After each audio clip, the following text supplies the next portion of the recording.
میرے پاکستانیوں، ابن خلدون جو دنیا مانتی ہے کہ جو ماڈرن ہسٹری ہے،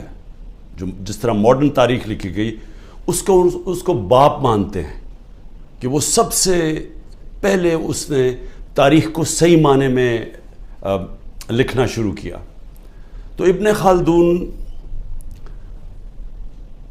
ایک جگہ کہتے ہیں کہ میں نے جب جتنا قرآن اور اسلام کی سٹڈی کی ہے تو میں ایک نتیجے پہ پہنچا کہ اللہ نے انسان کو دنیا میں بھیجا ہی ایک وجہ سے کہ اللہ کی زمین پہ انصاف قائم کرو۔ انصاف کے اوپر آپ کوئی بھی دنیا کا معاشرہ لے لیں، جب انصاف ہوتا ہے تو وہ معاشرہ اوپر کھڑا ہوتا ہے۔ نبی صلی اللہ علیہ وسلم نے دنیا کی تاریخ کا سب سے بڑا انقلاب تھا مدینہ میں، کوئی اس کی مثال نہیں ہے دنیا کی تاریخ میں، کہ ہجرت ہوتی ہے 622، جنگ بدر ہوتی ہے 625، 313 لڑنے والے، اور 11 سال کے بعد ایک سپر پاور گھٹنے ٹیکتی ہے رومن ایمپائر، اور اس کے اگلے سال دوسری سپر پاور گھٹنے ٹیکتی ہے پرشین ایمپائر قدسیہ میں۔ یہ تو تاریخ کا حصہ ہے، لیکن یہ تو کوئی مطالعہ کرے کہ یہ کیا ہوا تھا کہ وہ ایک لوگوں کی کوئی حیثیت نہیں تھی، انہوں نے دنیا کی امامت کی اور کئی صدیوں تک بنیاد انصاف پہ رکھی گئی تھی، عدل اور انصاف، اس کے اوپر وہ معاشرہ کھڑا ہوا تھا۔ اور وہ انصاف ایسا تھا کہ حضرت علی رضی اللہ تعالیٰ ایک یہودی سے کیس ہار جاتے ہیں، قاضی خلیفہ وقت کی بیٹے کی گواہی نہیں مانتا۔ وہ انصاف ایسا تھا جب نبی صلی اللہ علیہ وسلم نے کہا میری بیٹی بھی اگر چوری کرے گی تو اس کو سزا ملے گی، کوئی قانون سے اوپر نہیں ہے، اور جو معاشرے طاقتور کو قانون سے اوپر رکھتے ہیں ان کی حدیث ہے وہ تباہ ہو جاتے ہیں۔ تو آج جو پاکستان ہے، میں اپنے سارے پاکستانیوں کے سامنے یہ بات کر رہا ہوں کہ ہم اب بالکل تباہی کی طرف جا رہے ہیں۔ میں اس لیے نہیں کہہ رہا کہ تحریک انصاف کے اوپر کریک ڈاؤن ہوا ہے، کہ ہمارے لوگوں کو جیلوں میں ڈالا ہوا ہے، جیل بھرے ہوئے ہیں، ہر روز نئے لوگ پکڑ رہے ہیں، رشتہ دار پکڑ رہے ہیں، جو کہانیاں سامنے آ رہی ہیں وہ خوفناک کہانی ہے۔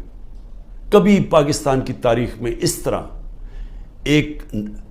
ایک ننگا ہو کے ایک طاقت نے اس طرح کا ظلم کیا ہو اپنے لوگوں کے اوپر، کوئی اس کی مثال نہیں ہے۔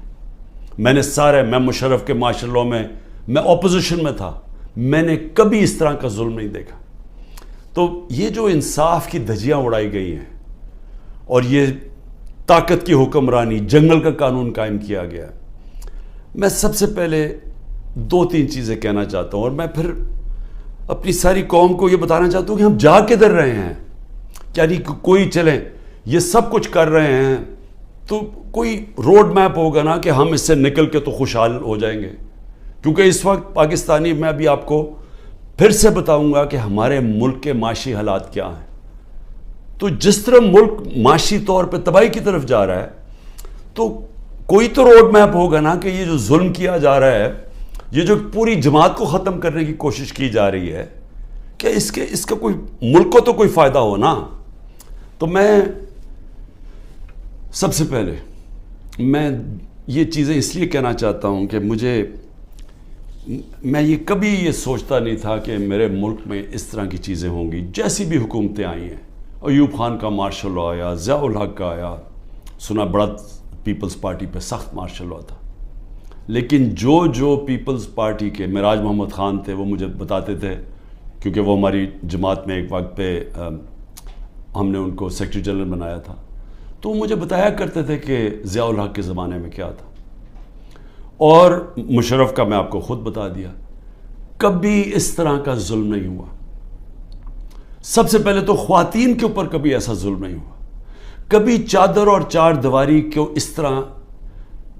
بے شرمی سے، یعنی کبھی اس کو انہوں نے چادر اور چار دیواری کا جو احترام ہوتا ہے اس کو تباہ نہیں کیا گیا۔